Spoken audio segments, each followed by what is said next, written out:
do that. Smylie Kaufman for 61. Wow. I'm Smylie Kaufman, and this is The Smylie Show. Welcome back to The Smylie Show, and we have a very special guest joining us today, Ian Baker-Finch, who, in very recent golf news, of course, he's broadcasted golf from 1998 until this year, 2025, signed off for the final time for CBS at the Wyndham Championship a couple weeks ago. Ian, of course, won the 1991 Open Championship, is a two-time winner on the PGA Tour, and has a new book out. It's called To Hell and Back, which is, of course, a reference to the struggles he had on tour in the years following that Open win. Really excited to kind of get some stories and insights, and the two of you sharing, maybe not exactly parallel paths, but just what you both experienced in the game and how you overcame that and then moved on to broadcasting. And we're going to do that, Smylie, with the help of our good friends at Ahead on the trust-based relationships front. Ahead builds and manages digital platforms that power the most successful organizations in the world. Their consultative approach, unmatched engineering, and innovative solutions combine to accelerate the impact of technology in every client they serve. Ahead's long-standing relationships are built on outcomes and experience with both their clients and technology partners. You can learn more at ahead.com. So, Smylie, what are you looking forward to discussing with Ian? Well, it's really a pleasure to get to talk to Ian for a considerable amount of time. He's just, he's done so much in this game. He's played the game at the highest level. He's called golf for as many years as you just talked about, since 98.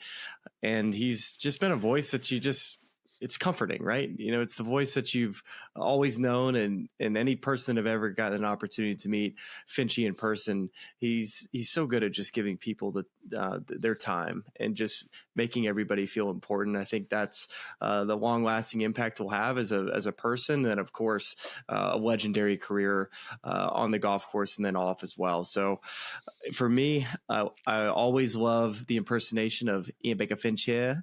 Love doing that from spring break. It was kind of my go-to. But it was Ian and Kurt Byram, right? Like you had those guys nailed. Is that right?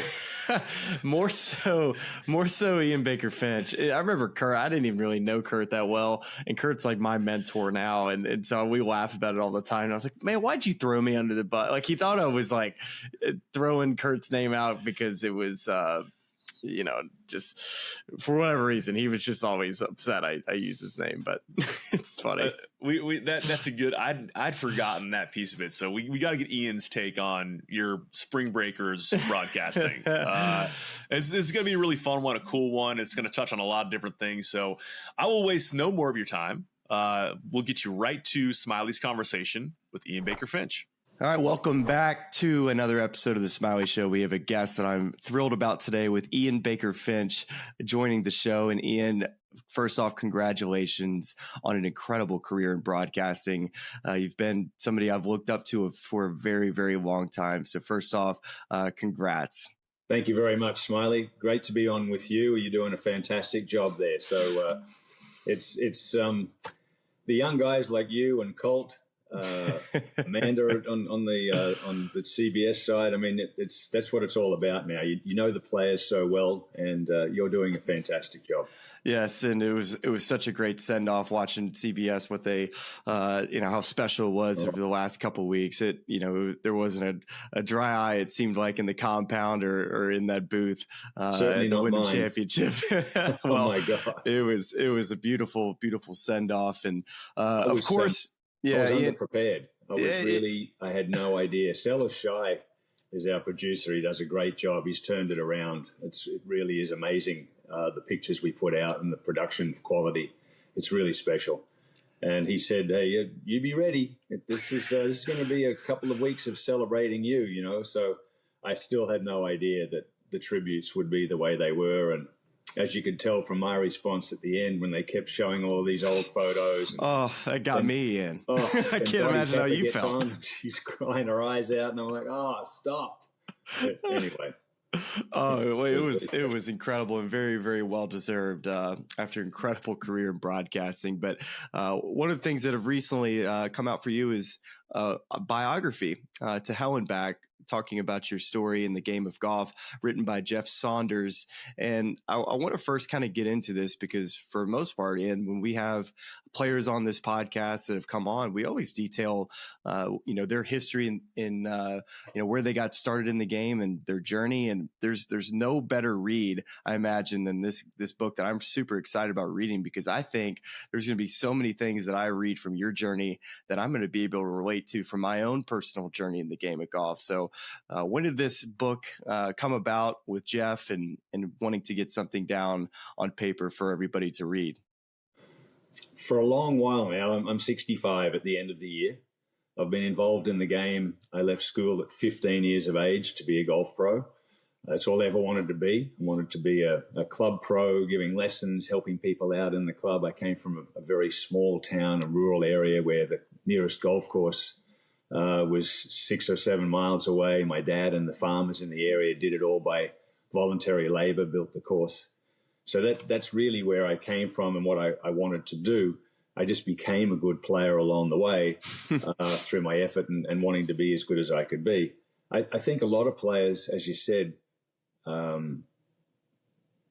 come from that type of background where it's a singular game, as you know. It's a lonely game at times. It's not as lonely as being an Olympic swimmer, for example, but it's a lonely game. You need to be willing to put the effort in, and you've got to have a passion, as you know, to do that.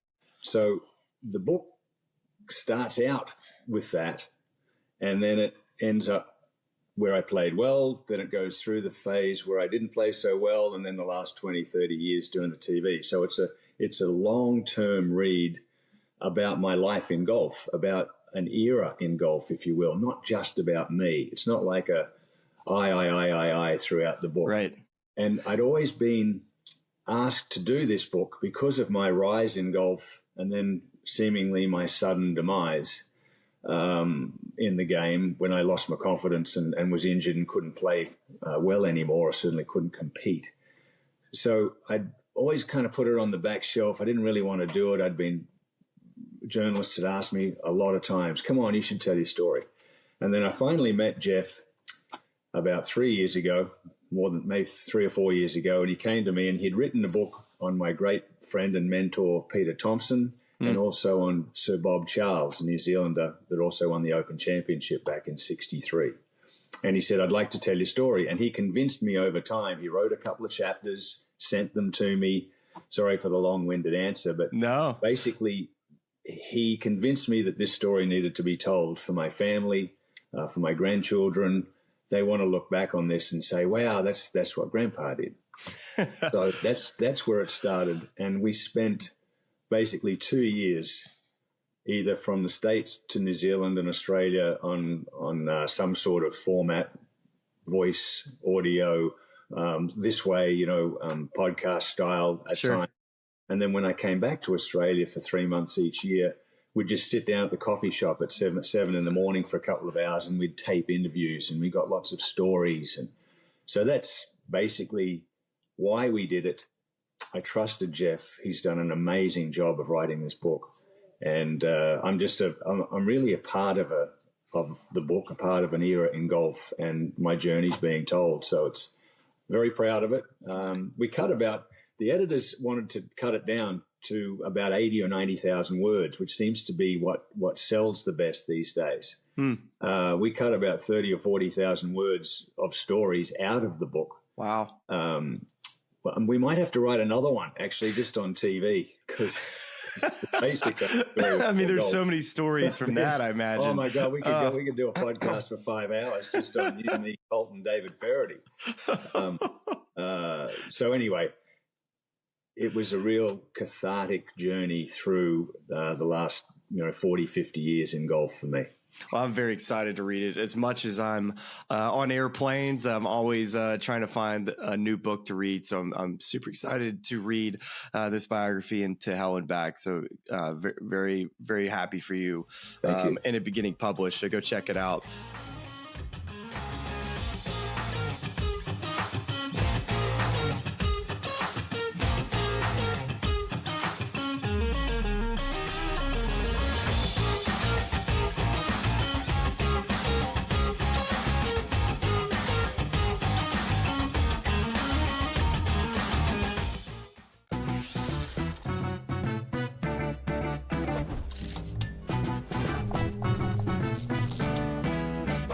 Vegas knows how to celebrate. If you're headed to Vegas for your birthday, plan ahead to get all the birthday freebies the city has to offer. Just by showing your ID, you could get free cash play, scratch cards, drinks, and food at various venues on the Strip. Now, go get lucky. See you in Las Vegas. Let's get lucky. He said that was his decision, not a smart baseball play. Like, shut up, Dave. Like, you know what I mean? Like, really. If Ohtani wants to steal third base on his own, let him steal third base on his own, bro. Like, he's Shohei Ohtani. He made the call. He was wrong. He was out. Okay. I wouldn't have called him out for it. In-game live, only on SportsGrid.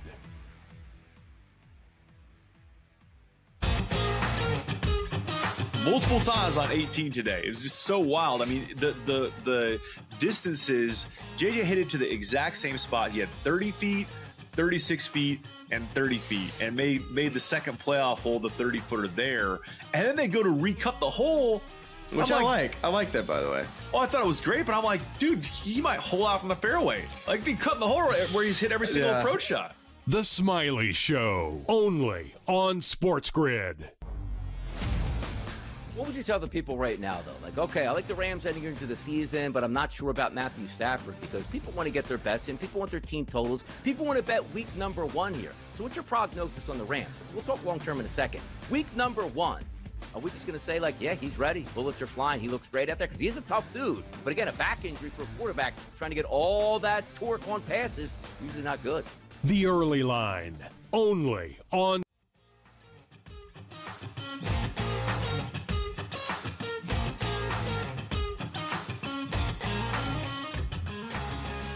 You know, we had Jason Day on this podcast, and I think his story and how he grew up in Australia and just his journey to wanting to be one of the world's best. His mentor, or I should say, the person that he looked up to the most was Tiger Woods. He had posters of Tiger Woods in his room, wanting to one day become world number one. And when I think about, players or juniors that grow up in a different country, and finding inspiration from whether it be a player or, somebody that is the national hero. For you, I read that it was Jack Nicklaus. And was that because of how great he was, or was it something, was it his book that he put out that you drew inspiration from? Yeah, it was Jack was number one. Growing up, I was born in 1960, and through the 60s, television was really just kicking off, and sports on television was just kicking off. And they had this show in the late 60s, early 70s called The Big Three. So it was Arnold Palmer, Jack Nicklaus, and Gary Player, all managed by Mark McCormick, and they traveled around the world. Then there was the Shell's Wonderful World of Golf as well, and Peter Thompson and Gary Player were on that one time playing at Royal Melbourne. Eventually, there was a show in Great Britain with Peter Allis, Lee Trevino played. Beautiful. That was another show that was just so fantastic. Celebrity sportsmen versus celebrities. So we watched a little bit of golf here and there, but it was Jack and his book that really inspired me the most. Arnold Palmer inspired my dad and a lot of the other farmers in the area, because Arnold Palmer legitimized golf to the blue-collar worker, to the farmer, to the average man. He had the cigarettes, he had the big biceps, he had his swashbuckling style, right? Everyone loved Arnie. He was the king. So they decided that they'd start building a golf course in the late 60s because there was nothing in the area, nothing within 20 miles. So they got a land grant and decided to build a golf course. Then I got this book, Jack Nicklaus Golf My Way, and it became my Bible. It became, that was golf. That's how I had to do it. And I think a lot of guys my age, like for you guys, it was Tiger. Tiger changed the game more than anyone else in the history of the golf. He has made golf the way it is now. You should all be paying him 10% of your earnings. And it was the same for us with Jack and Arnie. We should have been paying them 10% of our earnings because they changed the game. They made golf popular for the masses.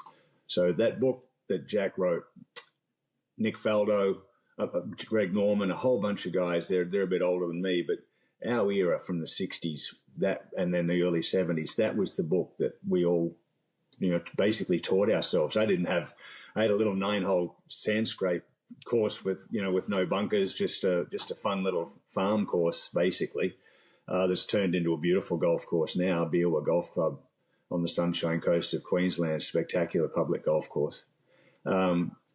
It was the only way I could learn the game, really, was to try and I'd put an iron over, I'd open the book up and I'd have an iron over each page to stop it from blowing around, and I'd work on one thing, and then the next day I'd work on the next thing. And so it was instructional?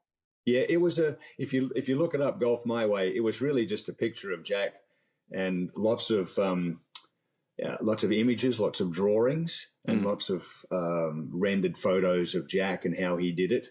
But yeah, it was. Was that your teacher? Was that your instructional piece of how you learn the game? Yes, 100%. Wow. Yeah.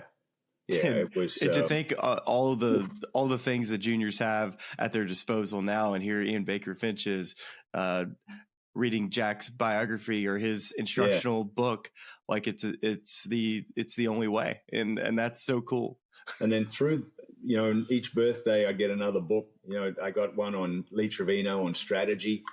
There was one Raymond Floyd did that I really enjoyed about the competitive side of golf, but that's all we had. It was just a regular book.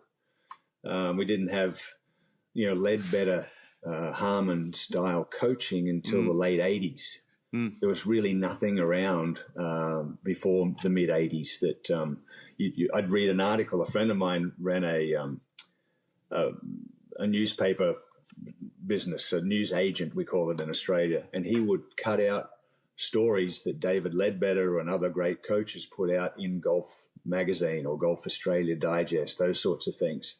And he would send me these in the mail wherever I was traveling playing golf. He'd send me these articles and he'd say, "This is what you got to do," and that was basically how we taught ourselves to play, even then, even in the 80s. Do you think there's almost like a lack of feel now for what junior players are growing up in an era of teaching where you have all of this information that it almost overcomplicates the game, to where when you were playing it sounds like it was a very, not a whole lot of thought besides just, all right, let's get the grip right, read some books, learn some strategy from Lee Trevino, and go enjoy the game and have fun.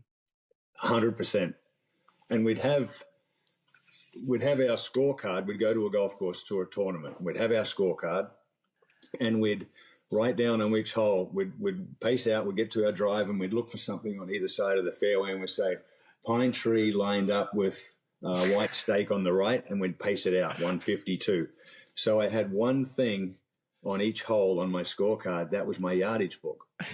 So it was sprinkler head center right of fairway number 3, it was 145. That was our yardage book. And I'd put on it probably 3 wood from this tee, things like that. That was all we had. That's how simple it was. Yeah, it was amazing. Jack was really the first guy to do that. Wasn't anybody before Jack that actually took notes and had a little detailed yardage book or even just a scorecard with notes. Everyone used to just go by, hey, I hit 7-iron here yesterday. It looks like 155, whatever. Jack was slow when he first started, and that was one of the reasons why. He was a lot more detailed. He was very smart. He was one of the first guys to really do a lot of things, and why he was so good. Well, I think about this conversation I had with Ben Crenshaw this year, talking about Augusta National and just all the stories that he has around the property. But one of the things that stuck out was he said, you know what, to this pin, we used to just talk about, it was a 7-iron to this hole. It was an 8-iron to this hole. And he's like, we didn't use yardage books. We didn't use numbers. We just used clubs and base it off feel. And it just, Ian, we're in a day and age where it's almost, we need decimal points for how exacting these players want to be. So it was so refreshing to hear just the natural feel that you had to play the game with in your era. Do you have a minute to talk about that for a second? Yeah, absolutely. It is so annoying to me on television. I've been watching it for 30 years and it's got worse and worse and worse.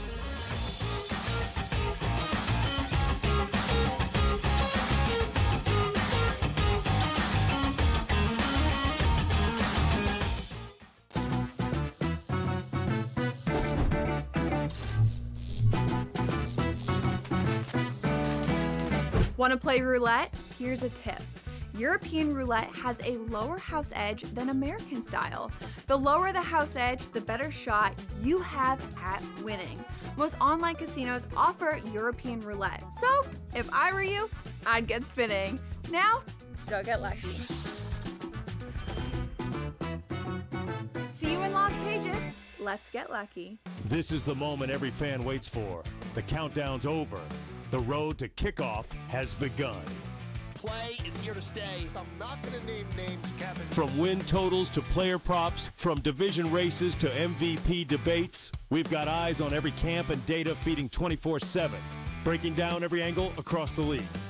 Every pick, every edge, every line that matters. SportsGrid. Your road to kickoff starts now. Justin Rose has done it so many times in his career. That's like he's so good at everything. There's nothing that he's bad at. You know, every part of his game is at close to a elite level when it's good. And so when he had it going on this week, he's not scared, dude. When he gets that look in his eye, watch out. The Smylie Show, only on If you don't like getting hit, you can't do BKFC point blank. Oh, absolutely. Like in the MMA world, you have opportunities to negate getting hit more so than BKFC. You can get a takedown, you can secure a dominant position where you're less likely to get hit, and even if you are getting hit, you're less damaging because of your position. Combat Sports Report, only on SportsGrid.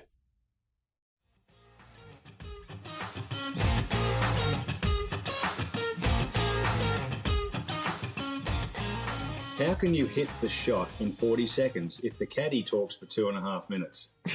It is so annoying to me. Shut up. It's 110 yards. It's a gap wedge. Don't be long because it's too fast down the hill. Like, you come to a par 3 tee and they take 2 minutes talking to each other on a par 3. You played the par 3 the last 3 days. You know it's a 5-iron to the back pin. It's a 6-iron to the front pin. Choose a club. Get out of the way. Let me hit the shot. It's so annoying to me that golf has become from a 4-hour game, by the way, I play in 3 hours with my buddies, to a 5.5-hour game, and it's acceptable. Now, I know there's a lot of reasons, and there's probably a lot of caddies listen to this later and say, Finch, you don't know what you're talking about. We've got to walk back 100 yards to the back tee every time, and I agree with that. Golf has become ridiculously slow and laborious, and that pros have to walk back 100 yards to the back tee, so there's an extra 200 yards per hole, so that's 3,600 yards extra they got to walk to what we would walking off the green to the regular tee. So I understand a lot of that, but the detail and the wind's out of the right. I don't need to spend a minute talking about the fact that it's coming out of the right. Right. It's 7.5 mile an hour, and on Thursday it was 8.5 mile an hour, so that's an extra half a yard different. Like, the player knows it's an 8-iron with a little draw or it's a hold-up 7-iron. Why does it take so long? I don't know. It's a great question. Well, you know what? Another Jack Nicklaus note that comes to mind is that I think that players are constantly always trying to figure out how to prepare for majors the correct way. And Jack Nicklaus has come on, whether it be the Memorial where he's talking about stories on how he used to prepare for the Open Championship, how he'd get there earlier than everybody else, play the course in all the different wins that it may present from, a span of 7 days. And it just kind of reminds me of how players overcomplicate the game at times where Jack would just go play, figure out the different wins, and from there be able to kind of get a feel of how the golf course plays. And I think there's plenty of really high level players now that could probably use that advice. And instead of going it on your range before a major championship and hitting 1,000 golf balls, like it's not that complicated. It's different, isn't it now? Yeah. And in defense of the players, they're just doing what everyone's done, the last couple of decades. They spend more time in the gym now because it's all about speed and how far you can hit it. That's 95% of the game. So that there's that we never used to do. We'd stretch in the morning or ride a bike for half an hour to warm up, something like that 40 years ago. Peter Thompson, my great mentor, I'd say, "What did you do to stay fit and strong?" He said, "Well, I walked, of course." So he'd go on long walks. That's all he had to do in his mind. Mm-hmm. But anyway, I don't get hey, I'm playing 9 holes on Tuesday afternoon and 9 holes Wednesday morning in preparation for a major. I just don't. I don't get it. But they're talking about saving our energy. We've got to stay on our gym schedule, all of that sort of stuff. Whereas really in a major, get to know the course, especially an Open Championship, or even say the US Open where the rough's so thick and the greens are so fast. Get to know the course. Get to know where not to hit it. Yeah, I'm with you. I could never play a tournament without at least 2 full practice rounds. You know what's even gotten worse, Ian, is practice rounds at these big events. These players know how long it takes to play 9 holes. The US Open this year, it took, I would say, close to 6 to 6.5 hours to play 18 holes if you teed off at around 10 a.m.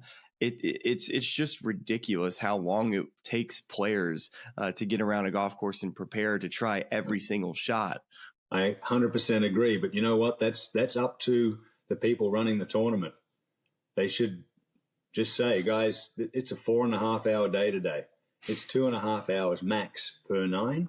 You can hit, if you hit the green, you can only hit 1 ball. Back in my day, if there was people out there, the rules officials, if we hit a ball on the green in a practice round, we were not allowed to hit another shot. You could only hit a second shot from the fairway to the green if you didn't hit the green on the first one. That's the Augusta rule now. That's the only place it applies. Well, that's where it should be everywhere, right? Yeah. One ball. And if you want to go and just play 9 holes in 3.5 hours, you have to go after 3 o'clock in the afternoon and you have to play the front 9 because everyone's still finishing their back 9 of their round. Mm-hmm. Just make some rules. They could do it if they wanted to. Yeah, definitely so. Where are the players going to go play? Anyway, it's a great question. I'm retired now. I can be a little bit more honest on things like that. Well, I want to talk a little bit about your professional career because I want to work up until where you feel like your game kind of let you down. But leading up to that, from going from Australia all the way over to the PGA Tour and playing over in the States, how difficult was that adjustment for you coming over here and being away from home? Travel in general was what Australians and New Zealanders, South Africans, of course, the Southern Hemisphere, we've always had to travel because we haven't had the money or the big events or the big tours to really prosper.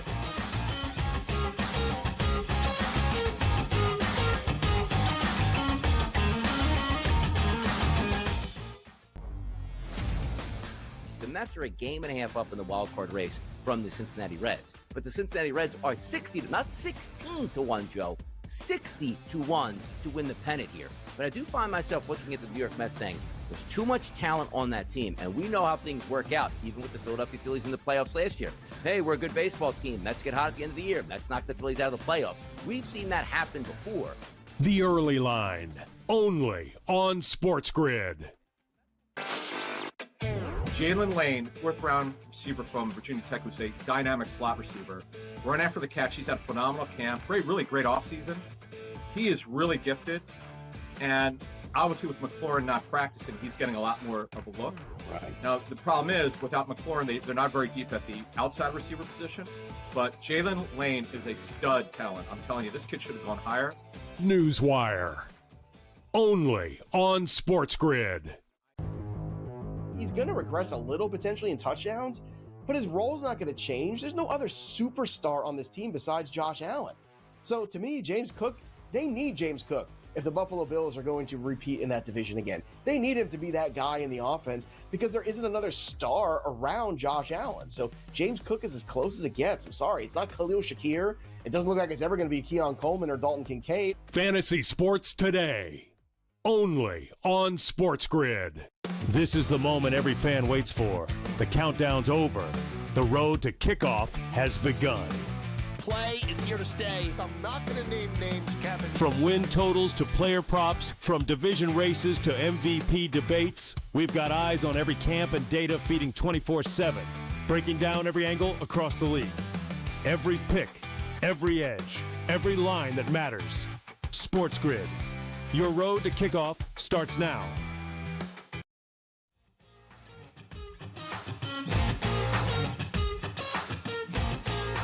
the Australian tour is a fantastic tour.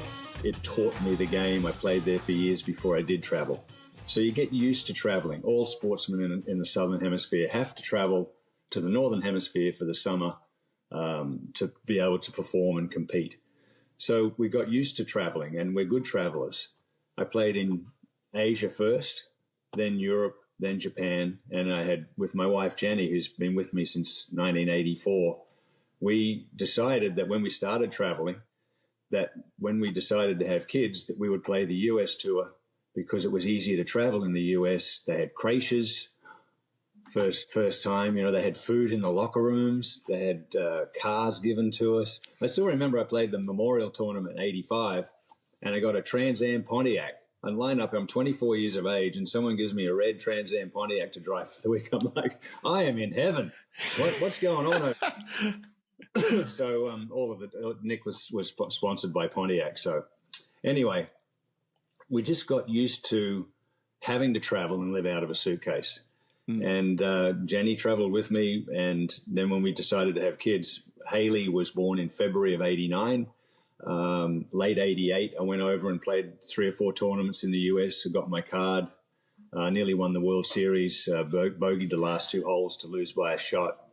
Realized that I was good enough now to come over. So we came over in end of February of 89 and lived over in the States since then. So the US was a lot easier to travel. Elsewhere in the world, it was difficult, and you wouldn't want to have a family on the road there in those days. It was much easier here. You just get used to it, Smylie. Sure. It's not like we were jumping on Wheels Up and flying home private. We were jumping on sitting down the back in 45H with a couple of kids most of the time until I got good enough to afford business class. But yeah, that's one of the things, don't you think? A lot of guys come out on tour and they come out of college and they're really accomplished.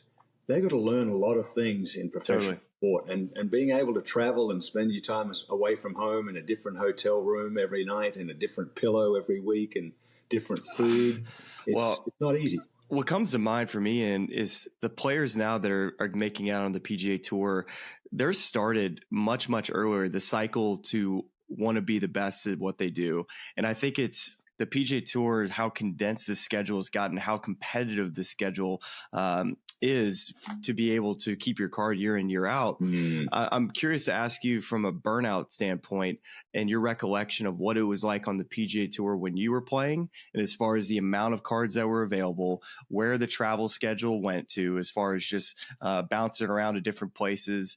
And did you feel like the schedule was maybe laid out better for the professional players to where you wouldn't get quite as burnt out as maybe some of these players get in today's game? There's so many ideas and thoughts to unpack there for me. If I talk about the first 10 years of my playing, I was playing elsewhere around the world. And in 1988, I wanted to play in the US in 89, so I added 4 more tournaments to my schedule. I played 40 tournaments in 1988. Oh, I was exempt in Europe. I had to play 9 in Europe. I had to play 16 in Japan. I played 10 in Australia. I went and played 4 in the US and the Dunhill Cup. So I played 40 tournaments. My gosh. It was 35, yeah, and I always played 36 every year. So people that talk about I'm burnt out, I've played 22 events this year, flying net jets and Wheels Up. Sorry, don't complain to me about being burnt out. We got Sungjae Finch over here. Sungjae Baker-Finch. Yeah, exactly. I did what I had to do, and we were playing for a living, and it was just so much difference, 2 different worlds. The PGA Tour has condensed their season, which has made it very difficult for the players to play their, say, 20 events in that shortened period, January 1 to August 30, say. So now you've only got really 8 months to play those events. You've got 4 months where you can go do what you want to do, have an off season, play a couple of funny season events, travel to Australia for the Australian PGA Championship. That's right. Something, right? But for me, it was, I played all the way through the US schedule till it finished, usually end of October. Then I went back and played 10 tournaments in Australia, November, December, January. And I would usually start back at the Genesis in LA, the LA Open, was the last event of the West Coast, or I'd start in Doral, the first event of the East Coast. So I had 4 months off in Australia, and then I came back and played probably 25 events in the US in the next 8 months. Open Championship, Scottish Open maybe as well. I wasn't looking at the start of the year now, and golf is so much more competitive. You know, give all credit to the fact that now there's 5,000 really accomplished young players on both the men's and women's tours around the world. The competitive nature of the game now is so much deeper. Tiger changed that because of the fitness needed and the amount of money that we're playing for. So one tournament in the US is more than our entire schedule in Australia of 16 major tournaments. And then we have 8 or 9 LPGA events in Australia as well. So we play for more money in one tournament. This week, for instance, they're playing for 20 million, I believe. Yeah. We don't play for that for the whole year in Australia. So there's so much more money to play for. That's why it's so much more competitive. So I understand all of the people on the teams. You know what it's like. You've been doing it for a decade yourself. You've got to work on when you're up and when you're down. You've got to work on, am I better 3 in a row or 2, week off 2? Then, you know, it's all of this programming through the year. What tournaments am I in? It was a lot easier when they had 125 players exempt. You knew if you were 125th, you could pretty much plan your schedule. I'm not a fan of what they've done, cutting it to 70. Although it's made the Corn Ferry Tour a lot stronger because people are happy to go and start there because they know, 25 cards? 20 now. 20 now. Come from there over to the PGA Tour. 10 from the DP, which is DP World now. Is it 10 or 15? You get 10 from the DP for players that aren't already exempt on the PGA Tour. Yeah. So there's a lot more. It's becoming the World Tour in a way. When I first came over to the US, just another aside, there was probably 20 international players. There was 3 or 4 Australians. Now I think it's 53% international and 47% US born. It's actually that's more interesting stat. I wouldn't have realized that. Yeah, it is. It's amazing. They could hold the President's Cup in Palm Beach, Florida every year because everyone lives here. All the kids go to the same school from both teams. It's funny. The competitive nature and the standard of play is so great now and so much deeper than it was, for sure. That's another reason why there's been a lot of changes throughout the decades.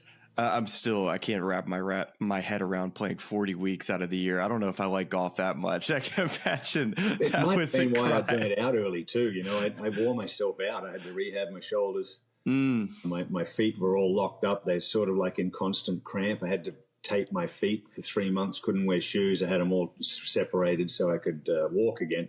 Anyway. Well, I mean, shoot, you won in '89 at Colonial. Of course, your Open Championship win at Birkdale in '91. One you always go back and look at, I imagine, with fond memories. But where does your mind take you that week at Birkdale of a specific image or a shot that comes to mind that you just play back in your head, thinking, "Man, I can't believe, what my eyes got to see." Once again. I could give you a 1-hour answer, but it was a special time in my life. Obviously, I'd been playing very well leading into the Open in '91. I'd just lost in a playoff the week before, 7-hole playoff that I should have won. Some guy Bruce Fleischer, hold a 60-footer on the last hole after he just holed about 5 putts in a row of over 12 feet to stay. JJ Spondia, huh? Yeah. How good was he? That was awesome. But then I came in feeling like, hey, I'd been in the last group of the Open Championship a couple of times before, Saturdays and Sundays. The year before, I was in the last group with Faldo and he won. I really got to see what he did. I came in good form. I basically said to my wife, Jenny, and my caddy, Pete Bender, I just have to keep doing what I've been doing. And as you know, when you go to a major, that's all you really want to do. You want to treat this like another tournament. It's so hard to do because it's a major and you're so amped up for it.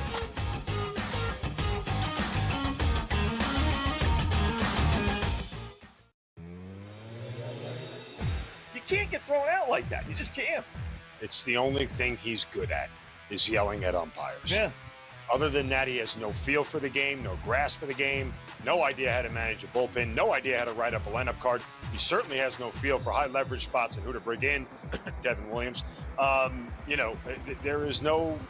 There's nothing he does well other than scream and yell at the umpires. In-game live only on SportsGrid.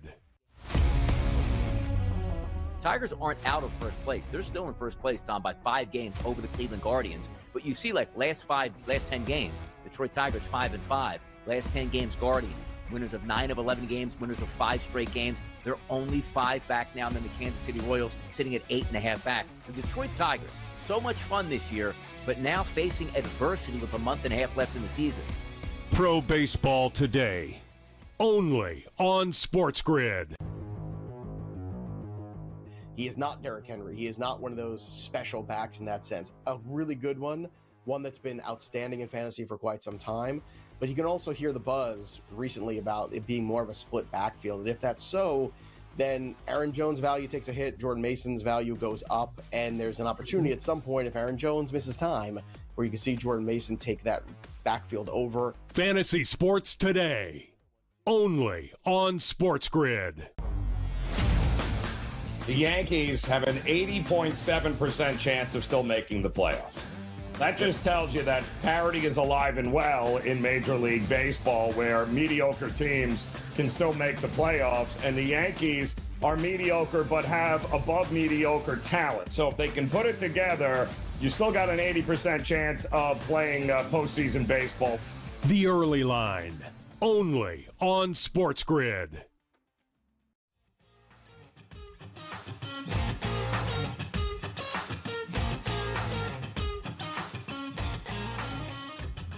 But I said, no, I'm going to just do what I normally do. And I tried to keep that mindset. I played well all week. It was a tough golf course. The greens weren't in great shape at Royal Birkdale. And the leading score after 36 holes was 2 under par. Wow. So everybody within 10 shots. So everyone at 8 over par or more got in. I think it was like 120 made the cut. Oh, my goodness. It was crazy, Smylie. It was the most ever. Fortunately, they cut to 50 after they went cut to 80, then they cut to 50 back in those days. I was 71-71 the first 2 days, had played well, but I was 4 back. Saturday, I shot 64, finished eagle birdie, had the best round of the day, led the tournament going into the last round in the last group with a good friend of mine, Mark O'Meara, who coincidentally went on to win at Royal Birkdale in 1998, having played with me in 91 in the last group. So that was that was fortunate for me to be with a friend that walked fast like I did in the last group. And I shot 29, the front 9 leading. So usually that's a good thing. Yes. So I was 5 in front and I just hit fairways and greens from then on in, 2-putted every hole. The last hole, I remember I stood on the last tee and if you've played Royal Birkdale, everyone comes up the hill from 17 green and it gets very crowded in there. It's a narrow little pathway through the sand dunes. And everyone was coming up onto the tee and I set up and there's so much ruckus behind me. I stood back and I line up again and it's the first time all week I'm lining up down the fairway and I see the out of bounds. There's a picket fence down the right-hand side, way right in the gorse. And I'm like, there's a reason I saw that. So I step back and I adjust myself and I aim it down the left rough, left of the bunkers to make sure that I just get it down there. I'm 3 in front and I hit it in the left rough. I laid up short of the bunkers around the green with a 6-iron for my second. And I'm about to pitch it on, probably about a 40-yard pitch. And my caddy, Pete Bender, said, why don't you just run a little 8-iron up left of the bunker and 2-putt for 5? And I said to him, Pete, if I can't hit this sand wedge over that bunker and hit a proper chip, I don't deserve to win the Open. So I flipped up a sand wedge out of this, tight lie, what they're like over there. Nearly holed it, kind of lipped out, ran on by it, 2-putted for bogey. But that was more my mindset in those days. I knew when I played well I could win, but the style of player I was more, I was just happy to play the best I could play. Sure. And that's really all I ever wanted from myself. If I finished second, because I bogeyed the last, and Davis Love beat me a couple of times by playing better the last couple of holes than I did, I would just say to myself, hey, I did the best I could do. I'd still do my interview for running second with a smile on my face. I didn't have that killer instinct. So to win the Open the way I did was special to me, because obviously it was my goal in life to win the Open Championship. So I achieved that. But I proved to myself that I could win at that level, even though I was always happy just to, do the best I could. And Royal Birkdale was a great golf course to win on. I love going back there each time it's held there. And it's next year, right? We go to Birkdale. Next year. I'll be there for sure. Oh, gosh. Yeah. Special moment and great memories. Obviously, my little daughter Haley was 2 at the time, and she had I got this thing here on my mantle. I don't know. Oh, look at there. Yeah, there's the claret jug. That just came out of nowhere. In the very top, there's a little thing that opens up, and she was so enamored with this thing, this little thing at the top. I don't know if you can see it. Yeah. But it opens up, and she was all the time playing with it, sort of, and looking in there, like, what's in this thing, So I had got some great photos and some great memories. Look at that beauty. The claret jug. Is that the best trophy in all of golf? Got to be, right? I think the guys that win the Masters have a really nice trophy as well. That's a good trophy, yeah. Clubhouse. That's this right. one, since the Open started in 1860, and they played for a belt for the first 12 years, and the winner, young Tom Morris, he won 3 in a row. So in those days, when you won something 3 years in a row, you got to keep it. So he got to keep the belt.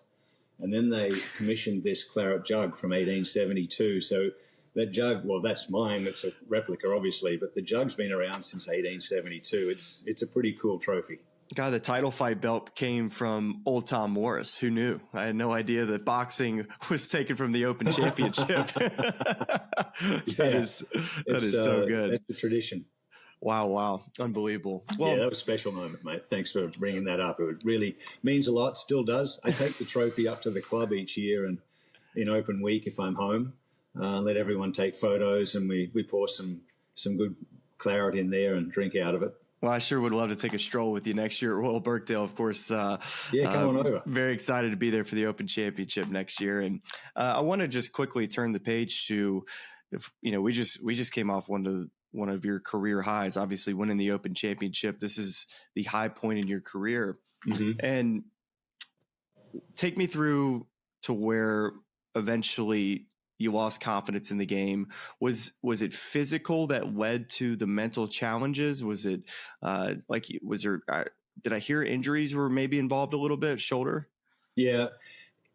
That was more towards the end. I just wore myself out. It may have started with playing 35 to 40 tournaments every year for 15 years as well. Probably didn't help.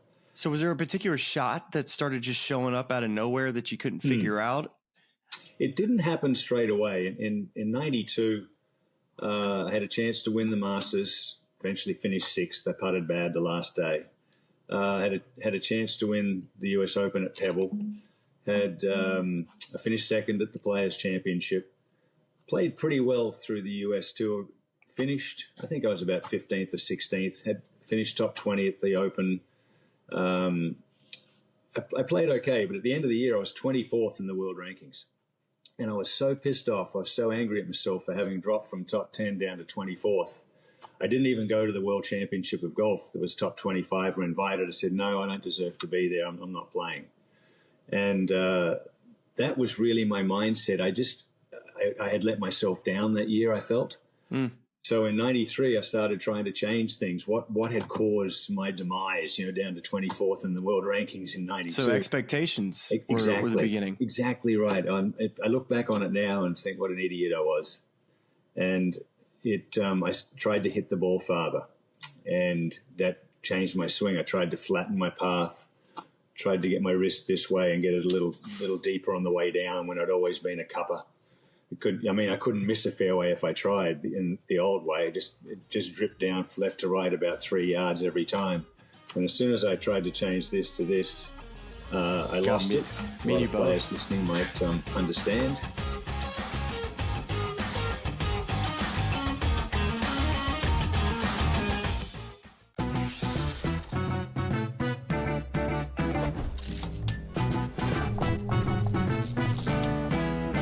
We all know nothing beats the energy of playing live roulette in a casino, but playing roulette online sure does have its perks. At the casino, you'll average 40 to 50 spins per hour, but online, you're looking at 100 to 150. The more spins, the more chance of wins. Now, go get lucky. See you in Las Vegas. Let's get lucky. He said that was his decision, not a smart baseball play. Like, shut up, Dave. Like, you know what I mean? Like, really. If Ohtani wants to steal third base on his own, let him steal third base on his own, bro. Like, he's Shohei Ohtani. He made the call. He was wrong. He was out. Okay. I wouldn't have called him out for it. In-game live, only on SportsGrid. This is the moment every fan waits for. The countdown's over. The road to kickoff has begun. Play is here to stay. I'm not going to name names, Kevin. From win totals to player props, from division races to MVP debates, we've got eyes on every camp and data feeding 24/7, breaking down every angle across the league. Every pick, every edge, every line that matters. SportsGrid. Your road to kickoff starts now.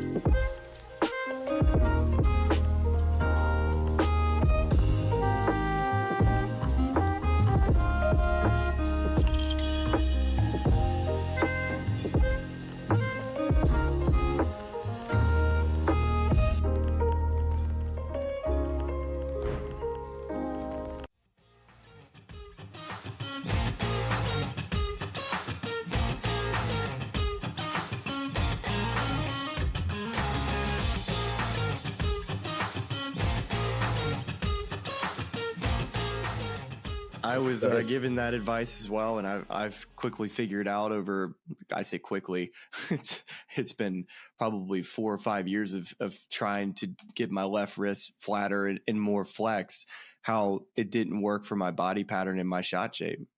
And then every once in a while, I'd be aiming it down the left, and it'd actually drip left instead of dripping right. And I still remember the shot. It was the Australian Open, 8th hole at Metropolitan. Had a 3-wood into the green. I was just trying to hit a high fade in there. I'd won the week before at the Australian PGA Championship. I was playing pretty well. And it drew. And I'm like, oh, where did that come from? I always fade it from there. And that was really the start. And then from then on, I'd hit 1 or 2 of those each day. Then it became a bit mental. In 94, it'd be on the holes where I saw the white stakes down the left that it happened, rather than just at a time, random. And then by 95... I played 15 tournaments in 95 on the PGA Tour. I missed the cut in all 15. Mm-hmm. No matter what I did, I tried to get myself fit and strong. I was doing everything I could. I couldn't regain my old feelings because I'd kind of lost my own swing. I'd lost what I had in 1991 by that time. I saw so many coaches. I wished I'd gone and seen Butch Harmon. He kept telling me in 96, come see me anytime, I'll look after you. And he's the only one I didn't go to. He was working with Greg, so I didn't feel comfortable. And then Tiger, of course. And then 96, I missed the first 11 in a row. Quit at the British Open in 96 and went home and rehabbed and had myself, 6 months of injury. But that was the sliding door moment, Smylie, to make this a little brief.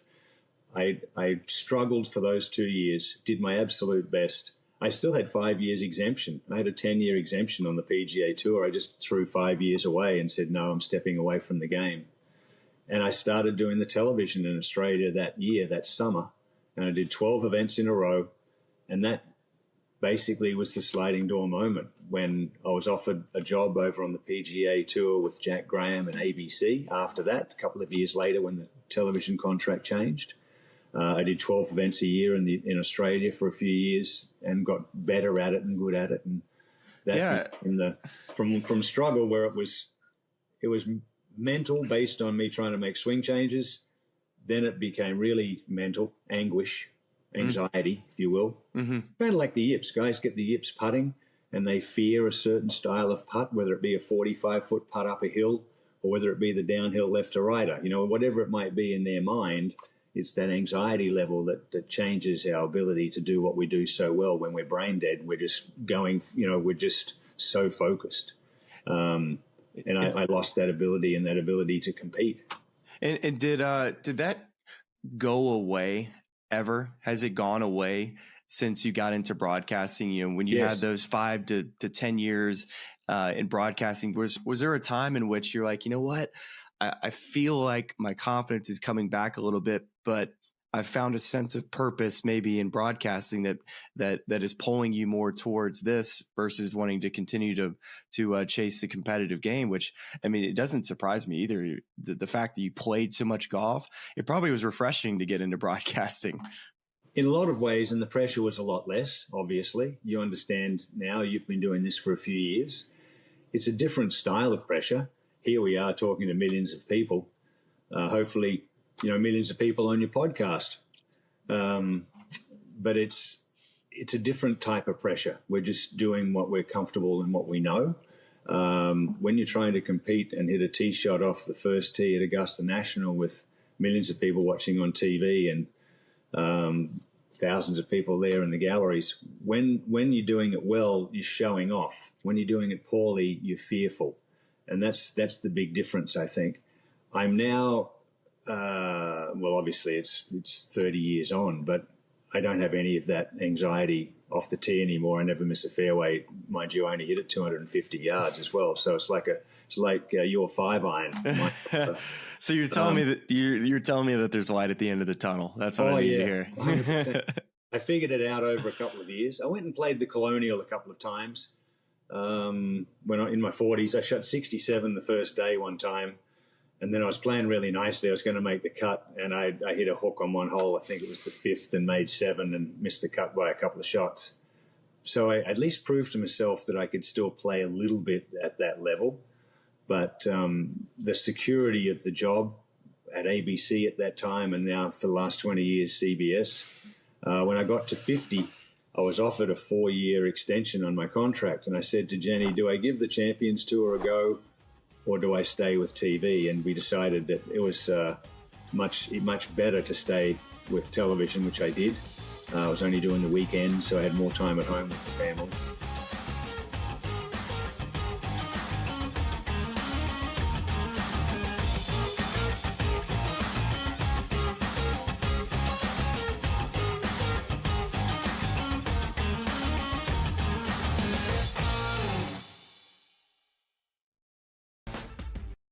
This is the moment every fan waits for.